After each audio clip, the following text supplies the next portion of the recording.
My childhood was very rewarding. They had some challenges, but it was very rewarding. My mother was very strict, right? But she never placed severe restrictions on us.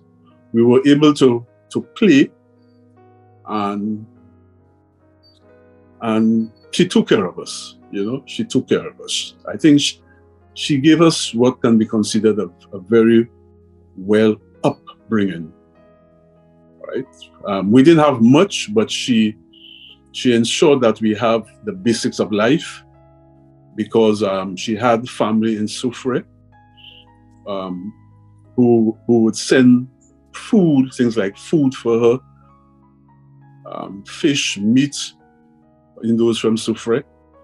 And also my father, who was in the police band at the time, but who also loved fishing, because he grew up in Conway, and he would spend a lot of his time at Vieux-Fort fishing with his friends. And we always had fish. We always had fish in the house. I think we ate fish 6 days a week. And then on Sundays, we ate our chicken, which was like a delicacy in those days. The CDC that I grew up in, which we came to when I was 1 year, is Block B, Apartment 4. And that block is located on Manuel Street, directly opposite the old government buildings car park, which is what is now called Bido Park. On the left of Bido Park is the old government buildings, a 3-story building, and on the right is the government printery. And directly across the Bido Park was AF Valmont Company Limited. So you cross Manuel Street into the government car park, Bido Park, and then Valmont is just across. The AF Valmont Company is just across the street on Labrie Street.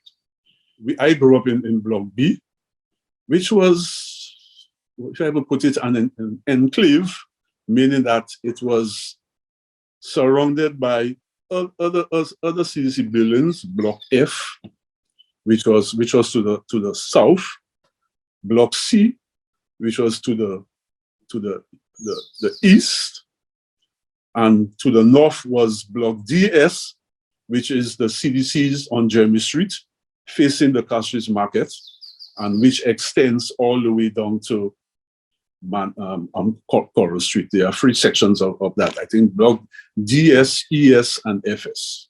All right. So I grew up in Block BS, which encompasses a little enclave, and that's where we played. Especially we played cricket, football, rounders. All right, and we dare not venture beyond that enclave. I mean, the other parts of the CDC was almost foreign to us growing up. So was it like an unwritten rule that you don't go beyond this area? Well, it was. I mean, in those days, whatever your parents said to you, you had to take it literally. I mean, sometimes you may venture to out of that boundary, but you try not to go too far, because somehow the word would get back to your parents by some family friend or some neighbor or somebody who's unknown to you, that they saw Rudolph or Josie somewhere else, and that didn't go down too well with your parents. A typical day in the CDC. After we left school at 3 o'clock, at 3 o'clock, we got home, changed, and we put on what was called in those days your servant clothes. And then we went out to play. All right, we went out to play. We played cricket. We played a lot of cricket in those days, a lot of cricket. That was our principal sport. All right, but then we would monitor the time, because by 4 o'clock we know that our parents will be coming home. So by 4 o'clock we'll all head back to the house and wait for, especially my mother, when she come home.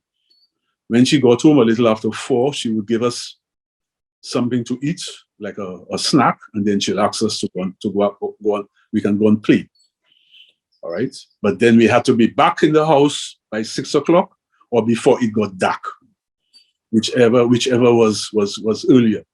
All right. Because if you were out there still playing, you would hear your mother shouting your name, Rudolph, Josie, it's late. Why you're not home? So we got home. We had to go and clean up ourselves. She prepared us dinner. Then we had to do our homework.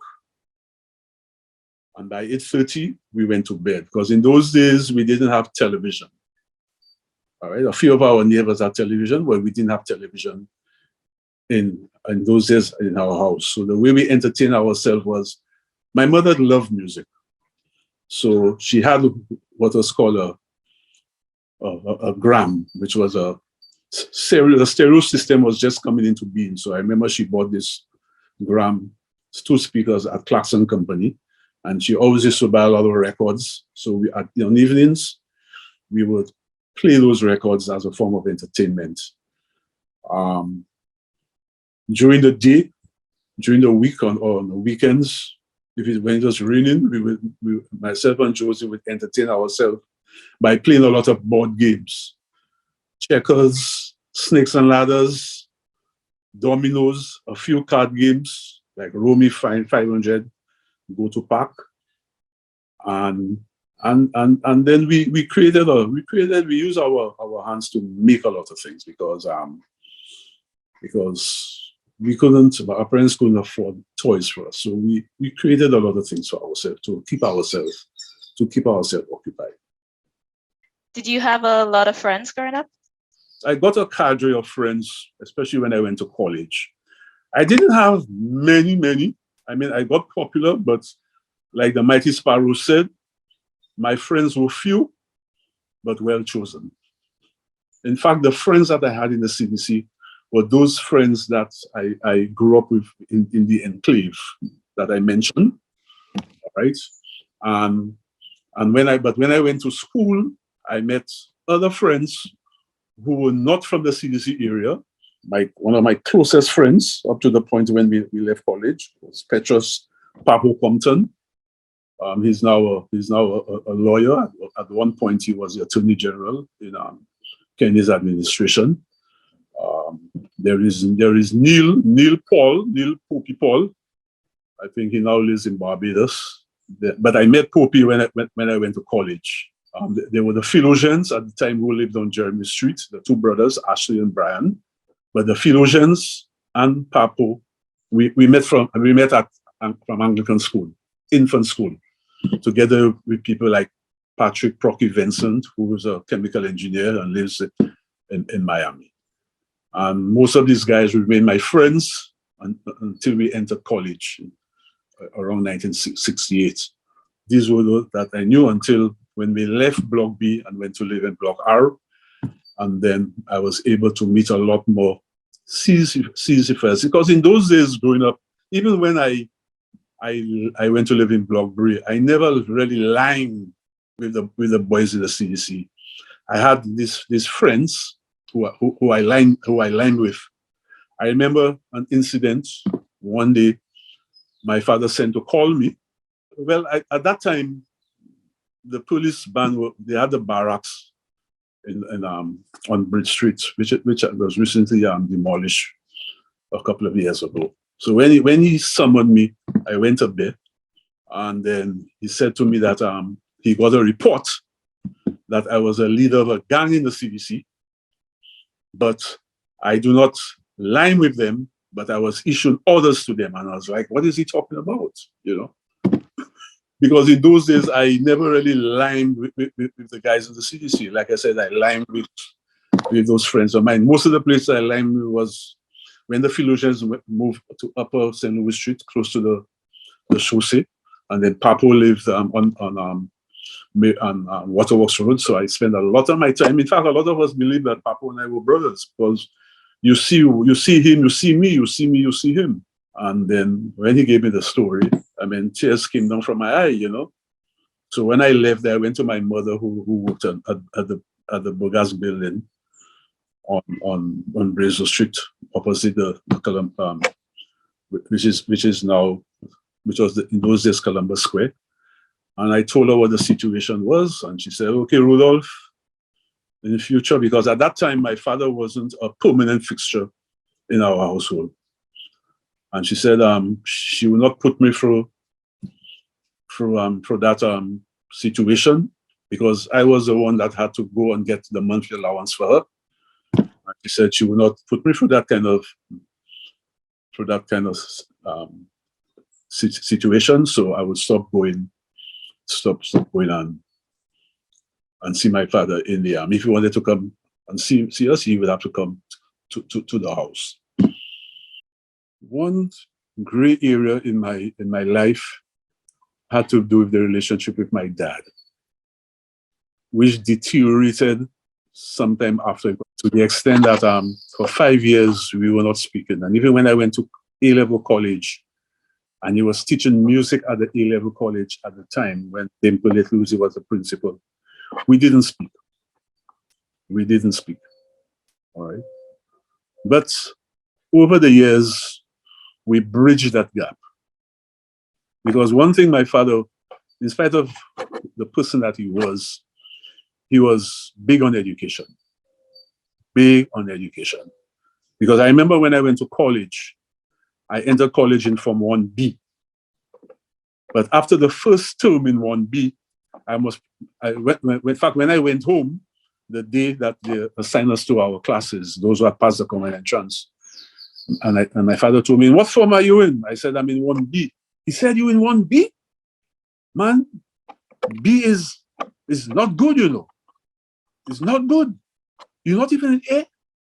And then the second term, they promoted 7 of us from 1A and demoted 7 to 1B. And when I told him I was in 1A, I mean, that I think I made his day. All right. One thing that he, like I said, he was big on education. He would, if you wanted anything towards education, he would give you the money. He would give you the money. All right. But I think, like I said, the two of us patched our relationship up to the point when he died 3 years ago. We were not just father and son; we were best friends. That was one of the darkest times of my teenage life growing up.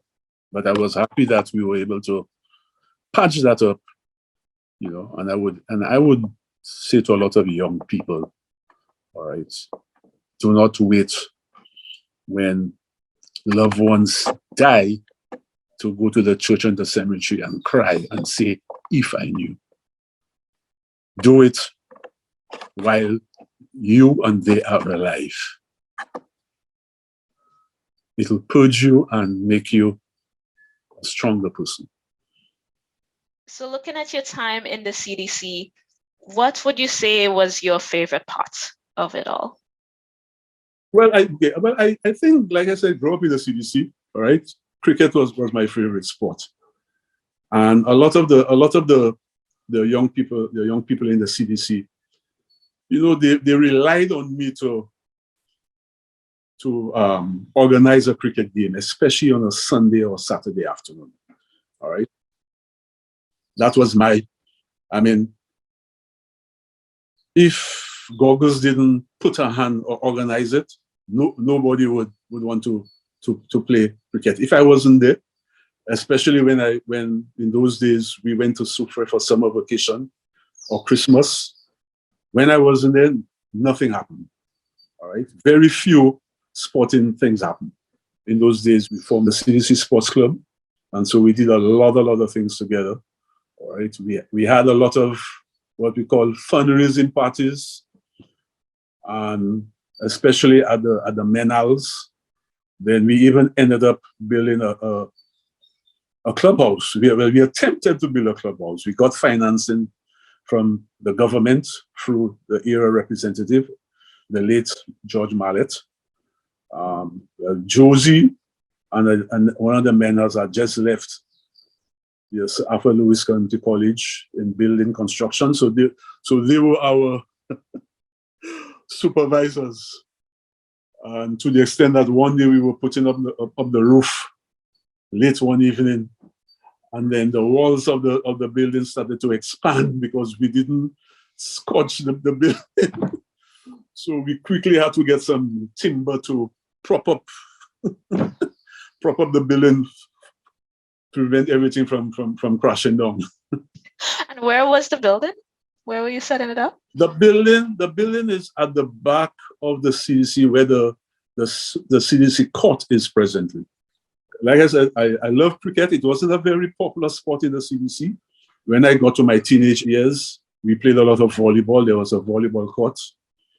But the guys still relied on me to select the teams.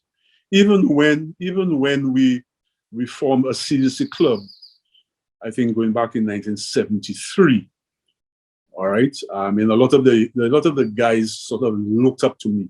So when they formed the CDC club, I mean, I didn't become president, but I was the secretary and treasurer. Peterson Francis, who was the last mayor, was the president. And if there was any animosity among the young guys, I mean, I was able to intervene and put peace and speak to people, and they would listen to me and understand.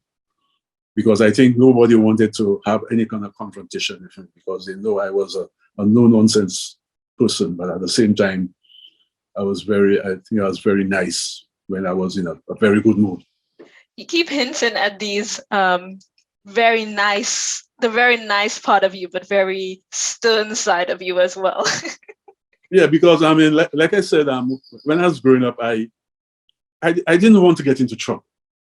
Okay, I mean, I never got into trouble. No policeman never came and knocked on my mother's door. Do you remember a time where you did get in trouble when you were younger? Well, I think I was on the edge of getting into trouble. When I went to Anglican school, when we were preparing for common entrance, my parents put me into what we call lessons after school. And then, you know, when you started growing up and you get to a certain age, you figure that you're a big man. So you started getting a little trouble. You started talking back to people, that kind of thing. So one day at school, Keith Weeks, who was the principal, called me and he said to me, Springer, I've been hearing a lot of stories about you. What is wrong with you? You are not that kind of individual. Suddenly you're just a different person. Different person. What is wrong with you? Do you want me to call your father to come to the school? Now, he knew my father because both of them went to Anglican school. And the moment he mentioned my father, I said, what? You're going to call my father to the school? I said, sir, Mr. Weeks, don't worry. You won't have any trouble with me. And that was the end of that, because if my father had come to that school and Mr. Weeks had related to him how I was behaving, I would get it. But I think he did that knowing, that I would behave myself. I mean, there was another incident I can recall. We used to go and take instructions for First Communion. We went during school day and on Saturdays at the old Ave Maria School, which is now broken down. And there was this lady who used to teach us instructions. She was the leader of the girls' guides. I think her name was Miss James. So one Saturday in the class, I don't know, something happened, and then the lady, she was on my case. So I ended up cursing her. Then 12 o'clock, I went home. About 1, 2 o'clock in the afternoon, there was a knock on the door. That time we were still living in Blongby. So I went and opened the door, and lo and behold, there was the same lady that I cursed in the morning standing in the door. I am surprised and she is surprised. And she said to me, you live here? I said, yes.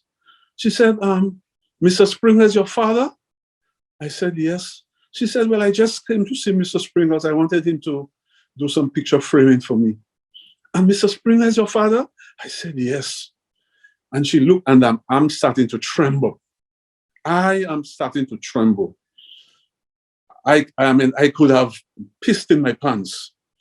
And then she said to me, I could see that you are very redeeming of yourself for what happened.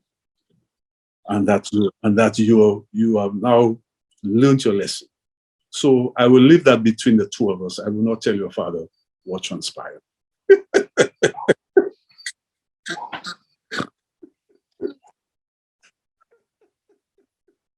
I think from that day, I never gave that lady any trouble.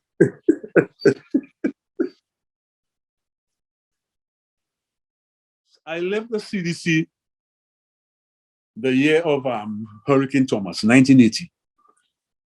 I was 23 years. In fact, when I told my mother that I was leaving, because I already had a daughter, Eva, who was approaching 4 years, and I told her that I was leaving to go and live on my own, I think my mother cried. She cried. And I remember Josie telling her, what happened to you? Rudolph is a big man. You think Rudolph going to stay and live with you forever? Rudolph has to go and look after his life. But even when I left the CDC and I went to live with Agatha, my girlfriend, Eva's mother, who's now my wife, I still ate by my mother. When I went to work, that's where I ate at 12 o'clock. My mother cooked for all of us, like all families growing up in the CDC. All the children came home at 12 o'clock and ate. And then we would gather after we ate, and by 1 o'clock we dispersed to go to work. All right. I mean, my mother cooked for me to the extent that when I came home at 12 o'clock, all I had to do was wash my hand and go to the table and eat my food, while the others had to go and get the food from the pot on the stove. But I was a big eater. All right. My mother always said she cooked because of me, because she admired me eating, because I ate. I was a big eater.